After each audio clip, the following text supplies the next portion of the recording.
Welcome to the 23rd class of the Bhagavad Gita study series. So, we just started the fifth chapter. The fifth chapter is titled Karma Sannyasa Yoga, and we'll see why it's titled Karma Sannyasa Yoga. It is like a summary chapter. It will become very clear as you see through how the shlokas are structured. Bhagavan is summarizing chapters 2, 3, and 4 in chapter 5. So, if you're wondering why certain things are repeated, it is for that reason, because the content is so important that Bhagavan is summarizing. As usual, we would like to acknowledge Swami Paramathananda Saraswati for the traditional rendering of Vedanta, as was done for over 1,000 years, starting with Adi Shankaracharya. We'll say a small prayer.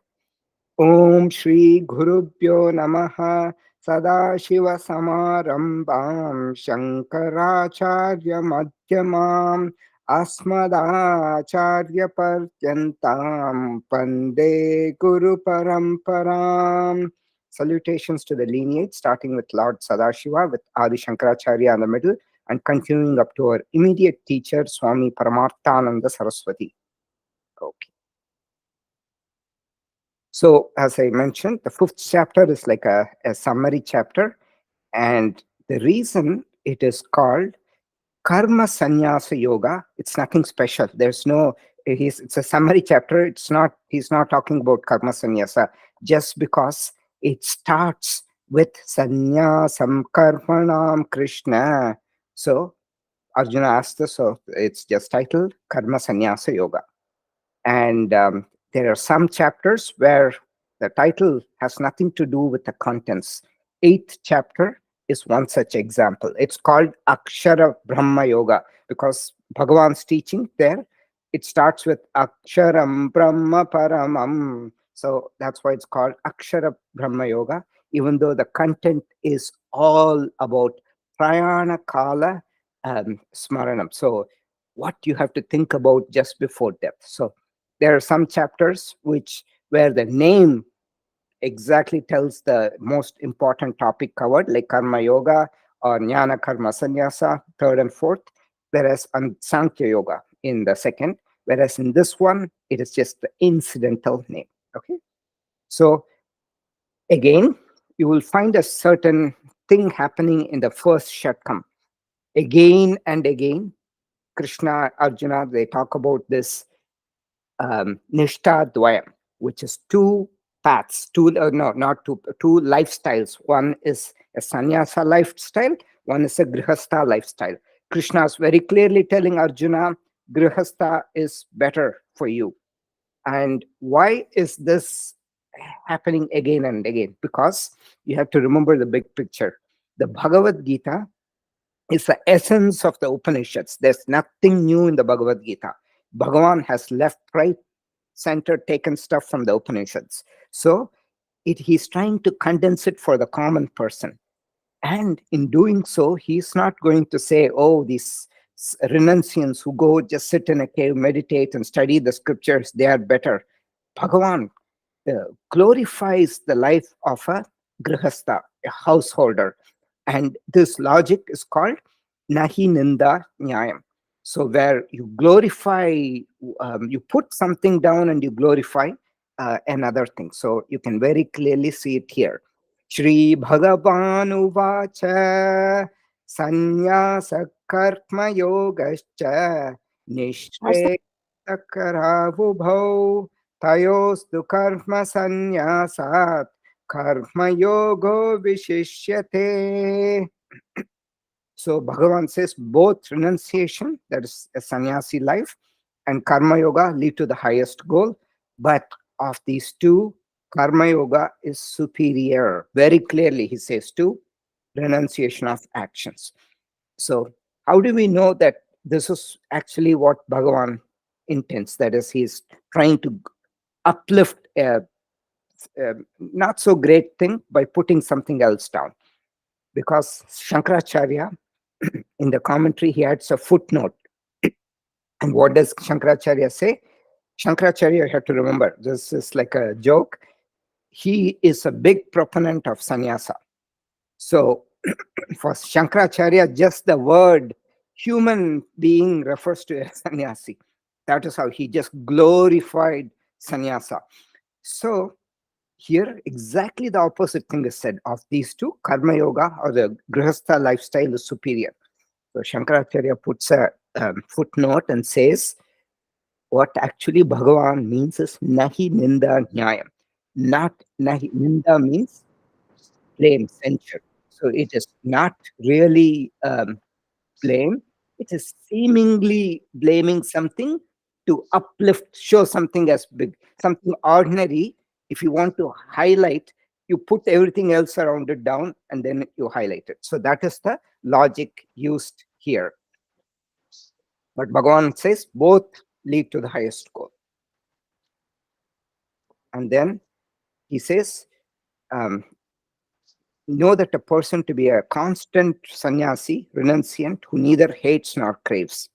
That person alone has renounced everything because they are free from opposites. And that is effortless. This person is effortlessly freed from bondage because they are free from opposites. It is the craving and aversion which causes all the problems. So the biggest problem of a grihastha lifestyle is the likes and dislikes. Therefore, if one handles these things with somebody is not muted. One handles all these without getting caught up, that person is as good as a renunciant. Then Bhagavan says only children. So we covered until fourth shloka in the previous chapter. Only children, but not the wise, assert that sannyasa and karma yoga are unequal. One who's properly established in even one gets the benefit of both. So we saw until that. So Bhagavan very clearly states, you can be a householder and attain moksha. Next sloka, Krishna will state that those who see these two lifestyles as equal are the wise people. Yat sankhya prapyate sthanam tat yogairapi gamyate ekam sankyam cha yogam cha yap pashyati sa pashyati. The goal that is reached by sannyasis is also reached by karma yogis. The one who sees sannyasa and karma yoga as one alone sees clearly. So here Sankhya, it refers to sannyasa, and yoga refers to karma yoga. So he reinforces the previous shloka. He says, the sthanam means gold. Yet Sankhya prapyate sthanam. That goal that is reached by Sankhya, which is sannyasa, is also reached by tat yogair api. Api means also, that by yoga also gamyate is obtained. So yoga means karma yoga. So both goal that is reached by sannyasa is also reached by karma yoga. And one who sees ekam as one, sankyam cha yogam cha, as sannyasa and karma yoga as one, yep, whoever sees, that person alone sees clearly. Bhagavan now goes on to say that sanyasastu mahabaho dukkamaptum ayogataha yoga yukto munir brahma nachirena digacchati. Very clear statement of caution. Remember, previously we saw sannyasa is not for everybody. You should have the right mindset. It is a one-way street. In the Bhagavatam, it clearly says one who goes into sannyasa and tries to come back is a shameless person. Savai vantasi apatrapaha. So one who eats his own vomit. That is strong words used in Bhagavatam. So Bhagavan here cautions, oh, mighty armed Arjuna, Sannyasa is very difficult to attain without proper preparation through Karma Yoga. The Muni who's steadfast in the path of Karma Yoga attains Brahman before long. So you can attain Brahman. It's much easier for most people to get liberated by staying in the Grihastha Karma Yoga path. And Karma Yoga with knowledge, and that alone will take you to Brahman. The path of Karma Yoga means Grihastha path, like householder path. Even though the two are equal in terms of taking one to liberation, to Brahman, the route of sannyasa is difficult for most people. So previously he cautioned about a fake sannyasi in third chapter, if you remember.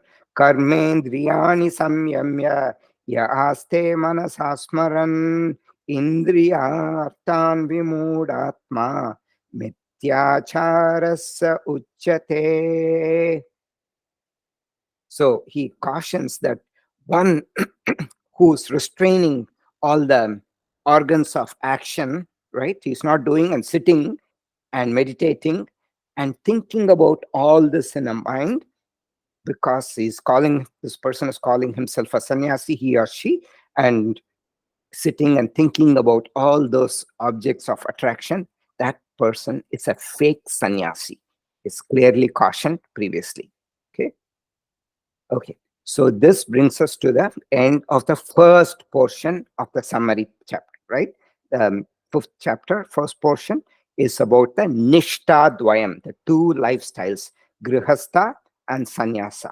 Bhagavan says Grihastha is safer for most people. Both Sannyasa and Grihastha are equal and they both lead to moksha. Next, we enter sadhanatvayam, the two types of spiritual practices everybody should go through. We saw that again and again. Second chapter, third chapter, Karma Yoga, Jnana Yoga. Karma Yoga is like the elementary school preparation. Jnana Yoga alone takes you to graduation. It's like high school. That only through Jnana Yoga you can graduate. Can you go to high school without going to elementary school? No. So you don't have the preparation. So both are needed. So we will now look at 7 through 12, which is Karma Yoga. So sadhana dvayam, two types of spiritual practices everybody should go through, Karma Yoga and Jnana Yoga.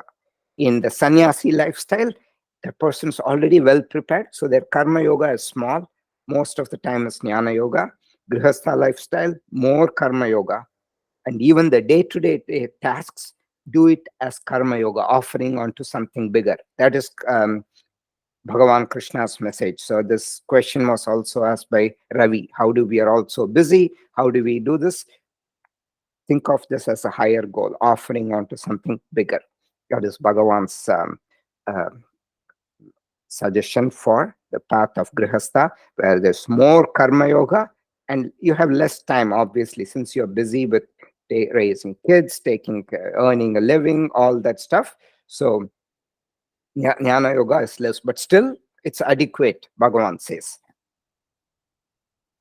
Yoga yukto vishuddhatma vijitatma jitendriyaha sarva bhutatma bhutatma kurvannapi na lipyate.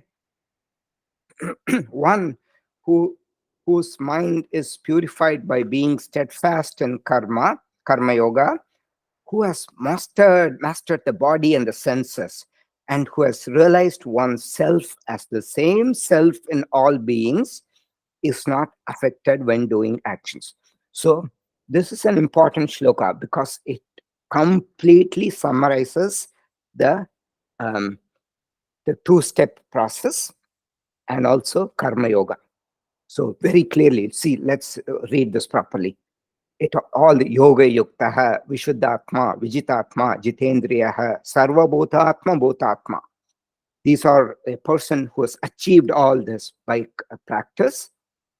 That person is ready for knowledge. Kurvan apina lipyate. So even when the person is doing actions, that person is not affected because actions will not cause karma pala. He is doing with a knowledge. Okay, so Krishna is summarizing the two-step process, the karma yoga for preparation, followed by for jnana yoga, right? Then in the next two shlokas, he's going to summarize fourth chapter fully, jnana karma sannyasa. That is, your acting. Jnana karma sannyasa, as we saw, is internal renunciation through knowledge. So in the first shloka, Arjuna is saying, Sanyasam karmanam Krishna punaryogam cha samshasi yachre ekam tanme bruhis sunishchitam. You are praising renunciation of actions. You're praising karma yoga. You're saying conflicting things. Tell me which of the two is better. But Bhagavan has said it is not karma sannyasa, it is jnana karma sannyasa, internal renunciation of actions through knowledge. It is not just not doing actions. But that Arjuna did not understand. So in the next two shlokas, Bhagavan will summarize this. Now, we will look at the, we will break this up. So he gives 4 criteria. Stages of sadhana everybody has to go through, both sannyasi and grihastha, to get freedom from actions. First, yoga yuktam. Yukta means yoked. The word yoga comes from this, yukta. Steadfastness in karma yoga, your yoga practice, setting aside time for some kind of spiritual practice. Vishuddhatma. It's not just shuddha, it's vishuddha, great purity. One whose mind is purified. Here, Atma refers to mind. So we saw that, right? Atma can mean different things. It can mean the Purusha or the Sakshi. It can also mean, Atma means self. Self means it can be the mind, it can mean the body. So here, Vishuddha Atma means one whose mind is purified. Shuddham, it's not the body. That will come next. The third one is Vijitatma Jitendriyaha. So Vijitatma and Jita Indriyaha. Vijitatma, one has gained victory over the Atma. There, Atma refers to the body because the mind is already covered, purifying the mind. Vijitatma and Jita Indriyaha, senses, one who has the mastery over the body and the senses. So as you can see here, Atma is used in the first place as the mind, second place as the body. Then Sarva Bhutatma Bhutatma, which means Sarva Bhutatma means all beings. Bhuta, then in their own self. So sees they are their own self in all beings. Sarva Bhutam Atma Bhutatma. So they becoming one who sees their own self in all beings. Bhutam means becoming. It can also mean beings. So these are the 4 steps. So yoga yuktam, the first steps, steadfastness. And I like to quote a very famous sutra from the Yoga Sutras. Satudhirga kala nairantarya satkara sevitau drudabhumihi. When the yoga practice is done for a long time, without a break and with sincere devotion, then practice becomes firmly rooted, stable, and solid foundation. So steadfastness in karma yoga. And also in the 6th chapter, we'll see, I'm just giving you a little bit of a peek into the 6th chapter. Yada piniyatam chittam atmanyepavatishtate nispruha sarvakamebhyah yukta ityuchyate tada. When the fully controlled mind rests in the Atma alone without longing for the sense objects, then it is said to be rooted in yoga. So steadfastness, getting rooted in the yoga practice. Then Vishuddha Atma, mind is purified. So there in the 16th chapter, there are 20 qualities that are listed. And there, one of them is Sattva Samshuddhi. Sattvam there refers to the mind, purification of the mind. So Vishuddhatma. Shri Bhagavan Uvacha Abhayam sattva samshuddhihi jnana yoga vyavastitihi dhanam dhamascha yajnascha swadhyayastapa archavam. So he lists many qualities. One of them is sattva samshuddhi. And then Vijitatma and Jitendriyaha. So one who's conquered, mastered like body, that through asana practice and pranayama, and conquered the senses, Jita Indriyaha. So again, taking another shloka from the sixth chapter, Jnana Vijnana Triptatma Kutasto Vijitendriyaha Yukta Ityuchate Yogi Samaloštashma Kanchanaha. So all this is for getting rooted in the yoga practice, right? That is the foundation for knowledge. So here he says that yogi is called steadfast, who's rooted, whose content in knowledge and wisdom is unshaken and has conquered the senses, to whom a piece of earth, stone, and gold are the same. Sama, loshta, earth, ashma, is stone, and kanchanaha is gold. The definition of a steadfast yogi in the sixth chapter. Then we've seen this before too. Once you get to a certain stage, you see the equality in beings.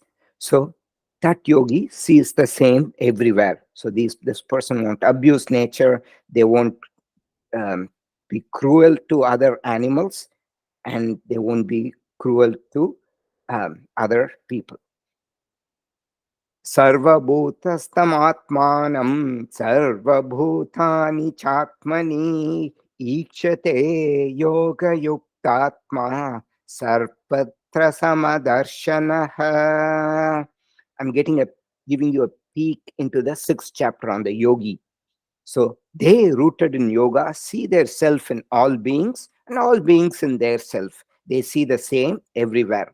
Then Bhagavan will say, Yo mam pashyati sarvatra sarvam cha mai pashyati tasyaham na pranashyami sachamena pranashyati. Those who see me everywhere and everything in me, I am not lost to them and they are not lost to me.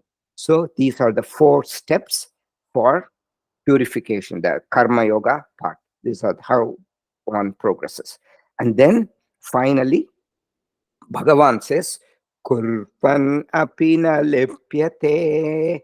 Though this person, after purification through these 4 steps, though this person performs action, is not tainted by the action, because this person has gained the knowledge that he is not active. We are going to see that soon. And this is a summary of the shlokas 20 to 29 in the 3rd chapter. Duties of a jnani. The jnani, wise person, acts even though that person has nothing to do, because this person acts for the sake of the society, welfare of the society. The person has nothing to accomplish. Purna Purushaha jnani. Shankaracharya is one such person. Not an ordinary jnani, very active jnani, from Kerala all the way to Kashmir, Himalayas. Several times he's walked. No trains, nothing. He's just walked all the way. And all that in 32 years. He completed everything and he left. Okay. Now, these 2 shlokas, as I mentioned, are a summary of the 4th chapter, Jnana Karma Sannyasa Yoga, internal renunciation of actions through knowledge. Very important shlokas. I have a star marked here. Naiva kinchit karomiti yukto manyeta tattvavit pashyan shrunvan sprishan jigran ashnan gachan swapan swashan pralapan visrijan grinnan unmishan nimishan api indriyanindriyateshu vartanta iti dharayan. So these 2 shlokas are chanted together because it's a continuation. So it's also a beautiful rhyming shloka. Pashyan Shunman Sprishan Jagran Ashnan Gachan Swapan Swashan Pralapan Visrijan Grinnan Unmishan Nimishan Napi Al Shan Shan Shan. It's easy to remember too, very important. Okay, what does it mean? Even when Pashyan, seeing, Trunvan, hearing, Sprishan, touching, Sparsha, touch, Sprishan, Jigran, smelling, Ashnan, eating. Ashna means eating. Ashnan, um, Pashyan, Trunvan, Sprishan, Jigran, Ashnan, Gachan. Gachan means going. Here it means moving. Gachan, uh, Sparshan, Ashnan, Gachan, Swapan.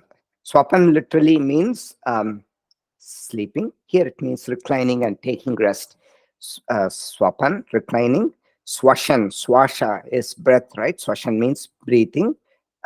Then pralapan, like chat, like nice talking, lot of talking. Pralapan, visrijan, like evacuating your bowels.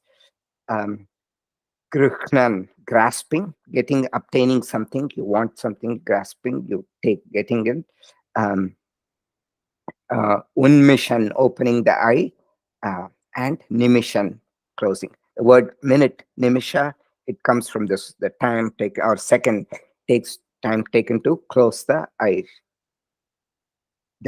Even when doing all this, the disciplined knower of the truth thinks that I am not the one doing.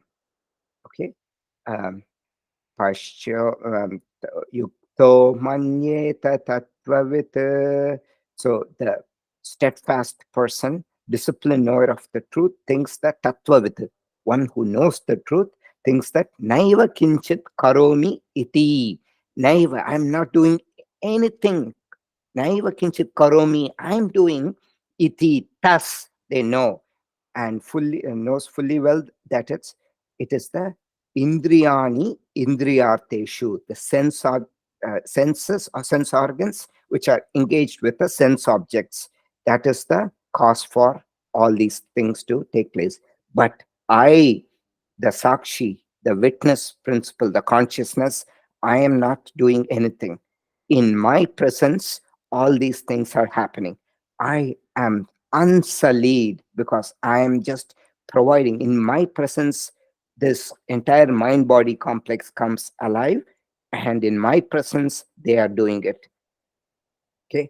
I sent a small video on this to explain how, because by definition, the consciousness, it is aprameya, inconceivable. You can't explain. So we use a lot of not great analogies, but analogies to kind of convey the point.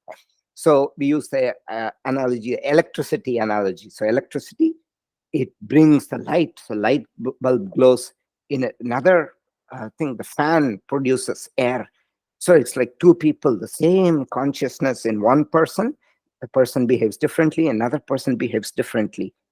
But because of the consciousness, there is, it's not just like electricity, there is consciousness. Because of that, they can rewire the system. So from becoming a bulb, one person can become an electricity, a fan to a bulb. So that is possible. That is the self effort. Okay. And what Bhagavan is also trying to say in this shloka, some people think that the peace of mind has to be attained by getting away from the world, trying to close the eyes, ears, all the mudras, everything is there. But prarabdha karma won't let you sit in samadhi permanently.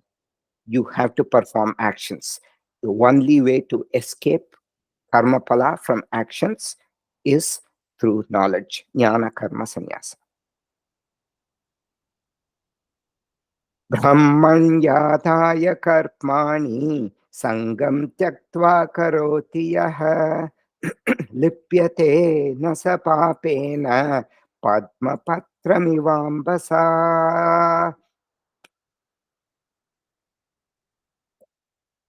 Okay, one who performs actions without attachment, offering them to the Lord, is not tainted by papam. just like the lotus leaf is not wetted by water. Okay, so let's look at this. Padma patram iva ambasa. Iva means like a Padma patram. Padma is lotus, patram is leaf. Like a lotus leaf, ambasa means water. Here, Brahman Adaya Karmani. So, Brahman here refers to Saguna Ishvara, the God with attributes. It doesn't refer to Nirguna Ishvara, the pure consciousness that we'll come to later. So, Brahman Adaya Karmani, one who's doing actions, offering them to this higher purpose. Okay. Sangam tyaktva karoti, without attachment. Sangam is attachment. Tyaktva is giving up. Karoti, one who does actions without attachment. And Brahman Adaya, offering them to the superior principle, God, or whatever you call it. Karmani, all the actions. Lipyate means tainted. That person is not tainted by papam, just like a lotus leaf in water is not tainted, because the lotus leaf has this waxy coating. So even when it dipped in water, water does not stick to it. So that is the example um, uh, Krishna is giving. So from Jnana Karma Sannyasa in the 8th and the 9th shlokas is coming back to Karma Yoga. So Krishna says, so this will become clear. Until you understand the Atma, which is the unmanifest consciousness, offer all actions to a God with a name and a form. So later we'll see, Bhagavan describes in the 7th chapter, there are two forms. One of God, one is the form with all the, we say Krishna, Shiva, all that. The other is pure consciousness, and that is the higher principle, Nirguna Swarupa. Okay. So steps in the spiritual progress. So for most of this, later we will see in the 12th chapter, Arjuna will ask, so which of the two is better? One who worships this God with form, or one who worships the attributeless Brahman?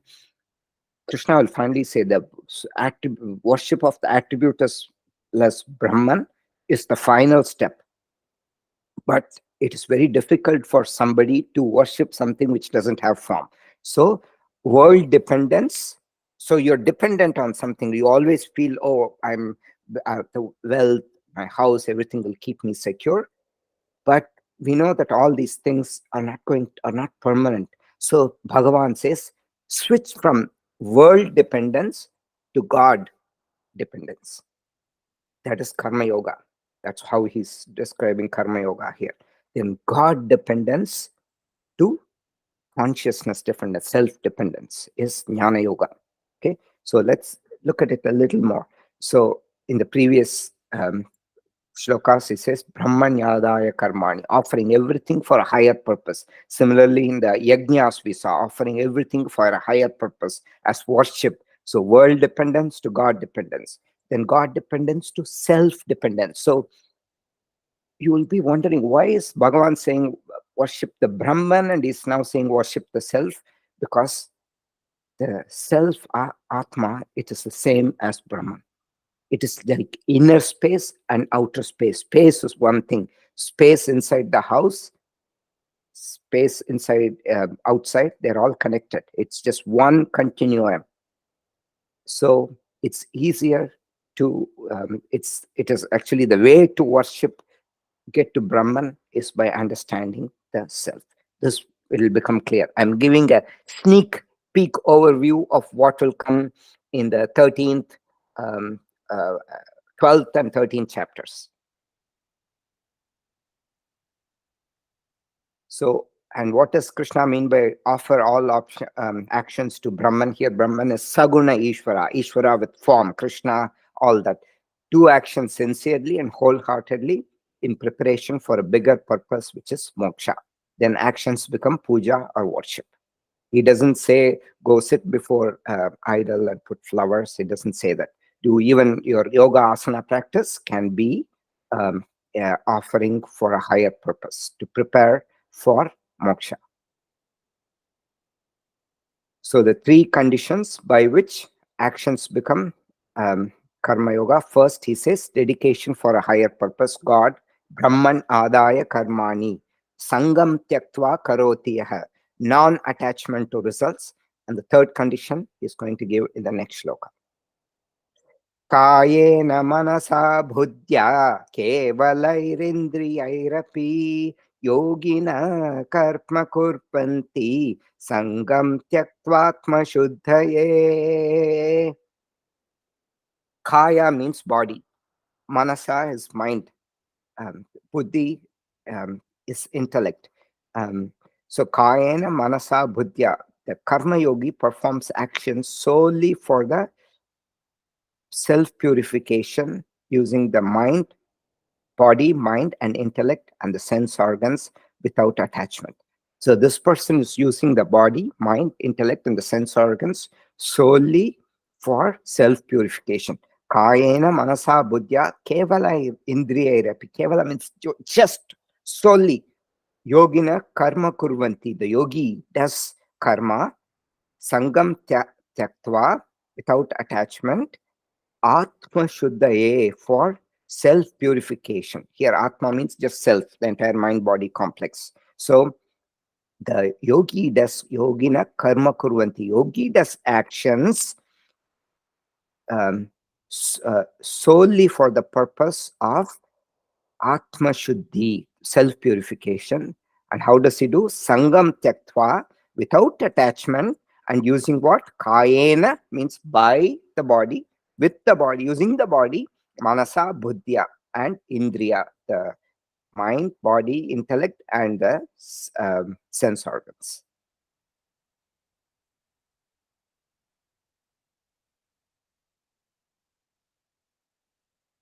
So the three conditions by which actions become karma becomes karma yoga: dedication for a higher purpose, non-attachment to results, actions done for self-purification.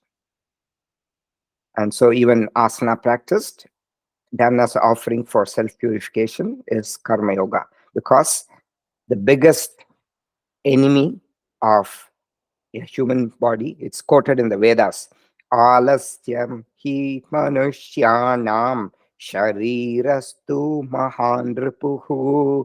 Ripuhu means enemy. Mahan ripuhu means greatest enemy. Alasyam is laziness. Manushyanam, for the human being, laziness is the greatest enemy for the human being's body. Shariram is the body. Human body, it is the greatest enemy. Okay, so then couple more shlokas in this portion. He's summarizing karma yoga. Yukta karma palam tyaktva shantimapnoti naishtikim ayukta kama karena pale sakto nibhadyate.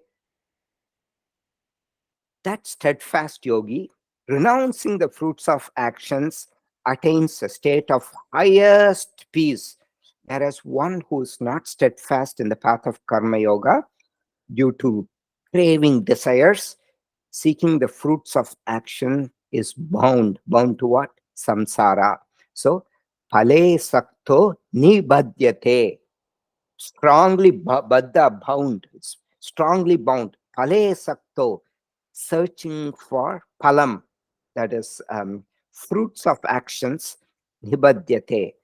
Kama karena, due to lust as craving, intense um, desires as the cause.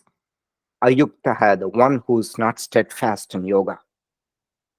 Okay, ayuktaha kama karena pale sakto nibhadyate. Seeking fruits of the actions is bound to what? Samsara, the cycle of births and deaths. Whereas the yukta, the steadfast, karma palam tyaktva, having given up the karma pala, the fruits of action, shantimapnoti naishtikim. Naishtikim means the highest that Swamiji here uses the meaning born out of karma yoga nishta. So that is born out of discipline. So it's the highest shanti. Shantim apnoti, obtains. Nice, the greatest peace. And in the Yoga Sutras also it's quoted. Let's listen to Jayashree's voice. Tasya prashanta vahita samskarat. In the practice of yoga comes a continuous flow of peace.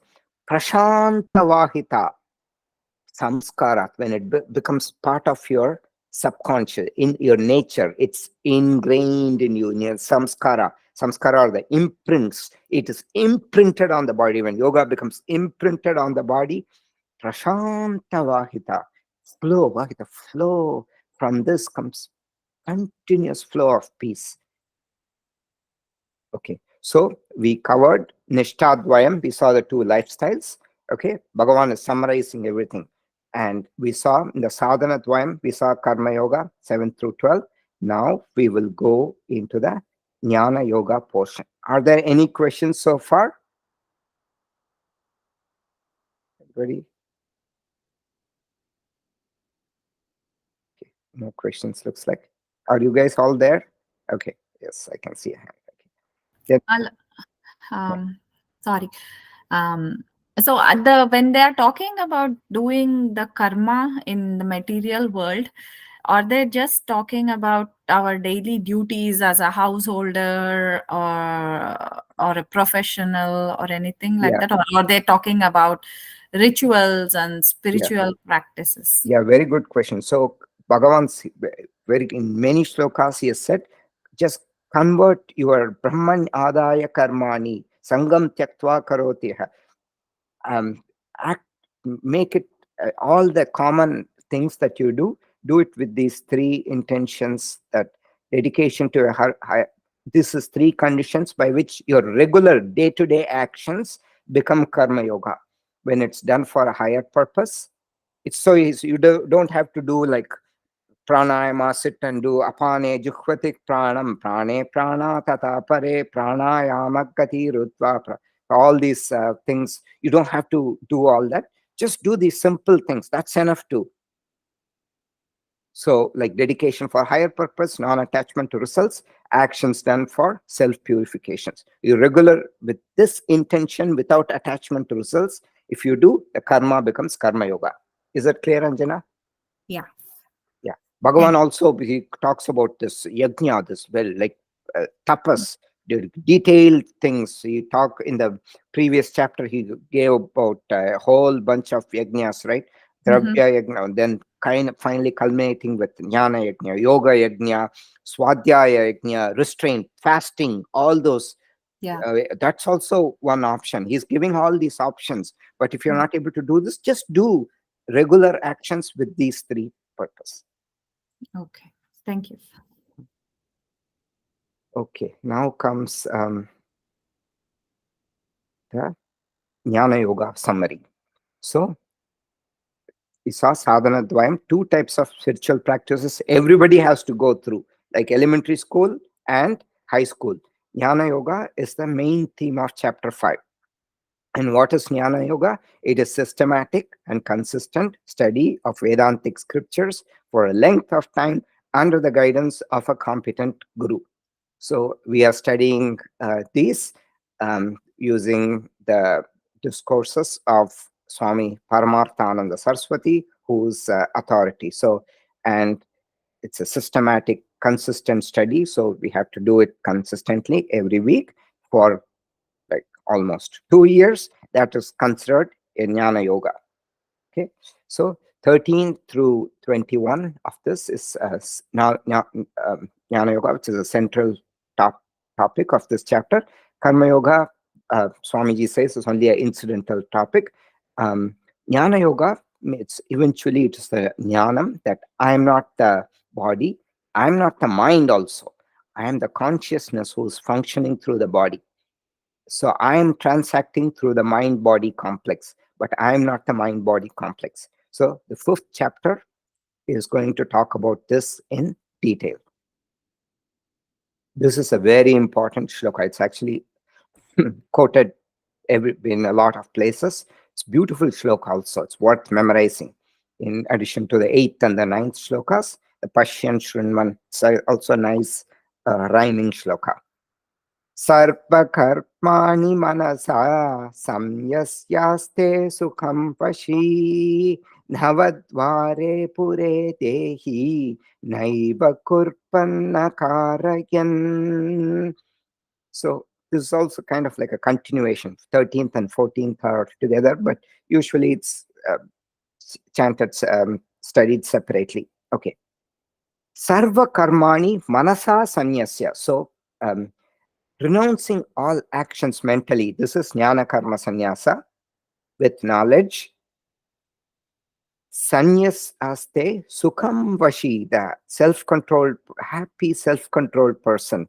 The person, um, the happy self-controlled person identifies with the embodied one, which rests in the nine-gated city, neither acting nor causing others, that is the body and the senses, to act.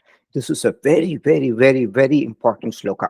This is why I also sent that video. I don't know if you had a chance to see that. It's like a movie theater, right? Our mind is like a movie theater.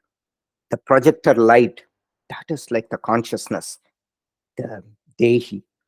And the mind is inert. Mind, all this, the sense of perception. I'm not talking about the eyes, sense of perception. Everything is inert.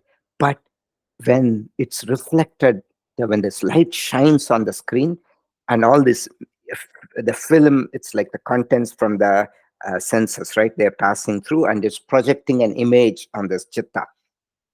Now, the quality of the image depends on the quality of the screen, right? So for different people, for plants and animals, it's less quality. So that's why it's the same consciousness principle. That's why people say, oh, human beings are superior in intelligence. That's because of this. And this in this reflected consciousness, since it is consciousness, that's where the knowing happens. But the mind body complex by itself is inert. So sarva karmani manasa sanyasaste sukham vashi, renouncing all actions mentally with the knowledge, this happy self-controlled person identifies with the embodied one. So we have to put in a lot of words here and there to um, uh, to complete. Okay, if you just read it as Navadvare Pure Dehi Sukham Vashi. So Navadvare means the nine-gated city. So we have 9 gates, so 2 eyes, ears, the nostrils. So we've covered 6, mouth, and 2, the excretory organ and the genitals. So 9-gated city is, and inside this 9-gated city, Navadvare, Dwaram is gates, Navadvare Pure, the Puram, it's a city or a place.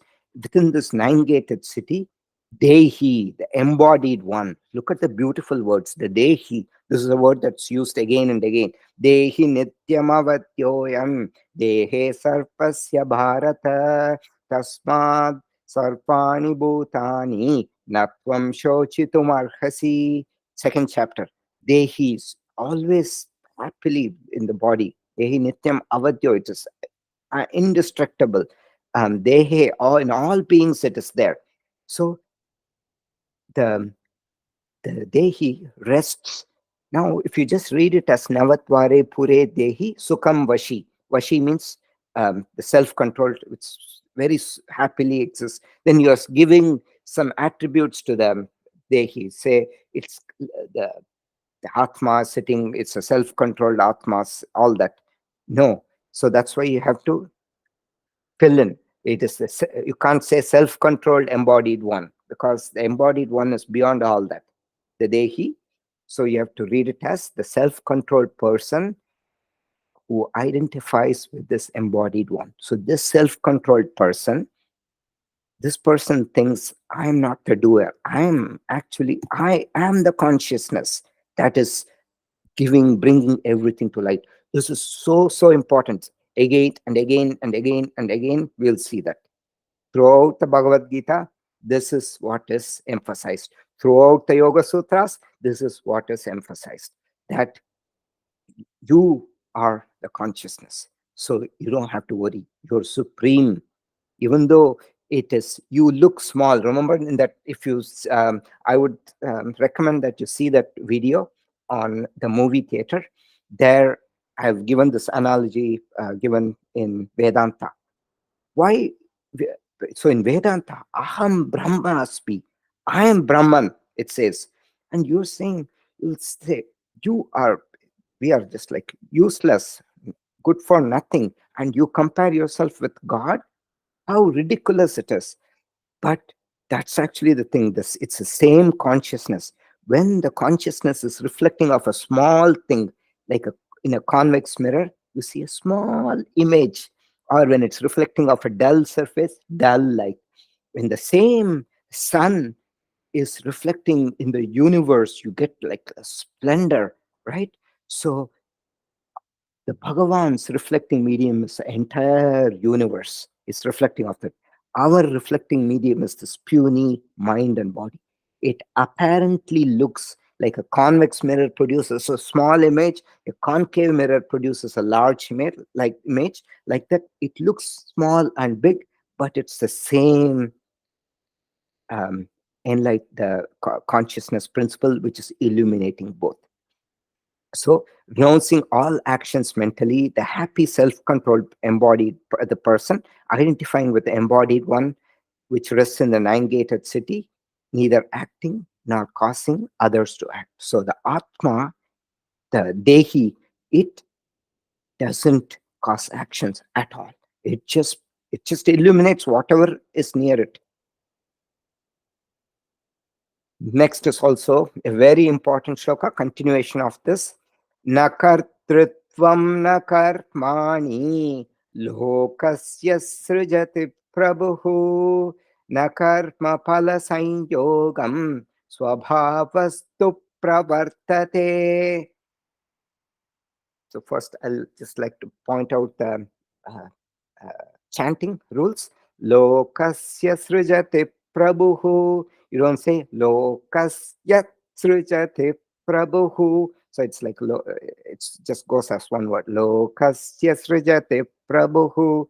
But in the second area, swabhavastu pravartate. So all these are rules of grammar, Sanskrit grammar. Swamiji explains this very clearly in his talks. So it'll become very clear. And it's also, that's why things are chanted in a certain traditional way. It's best to stick with that. So, okay, let's go into the content of this. Na kartrutvam, neither agency, kartrutvam is doership, na karmani, nor actions. Thus the Lord, this Lord here refers to the Dehi, the Atma, Prabhu, it's called Prabhu. Lokasya srijati, it does not create actions for anyone in the world. That it refers to the first with the body or to others. Na karma pala sayogam, not does it create a connection with the results of actions. So the karma palam, the papam and punya, the merits and demerits, do not get attached to the atma, the witness principle. That's why it's called the witness principle. It's just a witness. It's not doing anything. Na karma pala sayogam, there's no connection with the results of actions for this atma. Swabhavastu pravartate. This is a different portion. Swabhavastu pravartate. One's own nature leads to all these agency, doership, etc., etc. Atma does not instigate the mind or the organs of the actions to do things. That is one very important thing to note. Neither agency nor actions does the Lord create for anybody in the world. Lord here refers to the consciousness. So it is, as I mentioned in that the theater example, So the electricity that I had been using, it's not like a perfect example because electricity is not consciousness, but consciousness, when it goes and pervades the body, there is a knowing that takes place, and you can turn around and see, okay, so this is the mischief that the mind body is playing. I have these gunas, these aversions, which is why I'm craving that food. And you can kind of smoothen that portion through karma yoga, and the knowing happens in the reflected consciousness. Okay, but the original consciousness, the one that is shining the light, the reflection is where all this is happening. The original consciousness does absolutely nothing. It is just sitting there and it's just witnessing. It's not dumb. So as I had mentioned before, a student asks Shankaracharya this question: the Atma, you just said Atma does nothing. It absolutely does nothing. It just illumines. What is the use for this Atma at all? Why even study the Atma? Why this entire Bhagavad Gita is Atma Vidya? Why do we, Brahma Jnanam, same Brahma, Atma, they're the same. Why do we have to study to this? And the Shankaracharya says, it is like asking, why, what is the use of sunlight during the day when there is light everywhere? Did you get the joke? What is the use of sunlight during the day when there is light everywhere? It is, as so Shankaracharya says, asking this question, why study the Atma, is like saying, what's the use of sunlight during the day when there is light everywhere? So I hope you got the joke. Okay. So the way of the jnani is quoted here. The jnani discovers that I am the actionless Atma. All the actions are transferred to the mind-body complex. The mind-body complex has to act in the world and it will have to reap the result or lack thereof also. Jnani thinks, in my presence, the mind-body complex acts. Their renunciation is internal renunciation through detachment, not external renunciation. With that, we will stop the recording.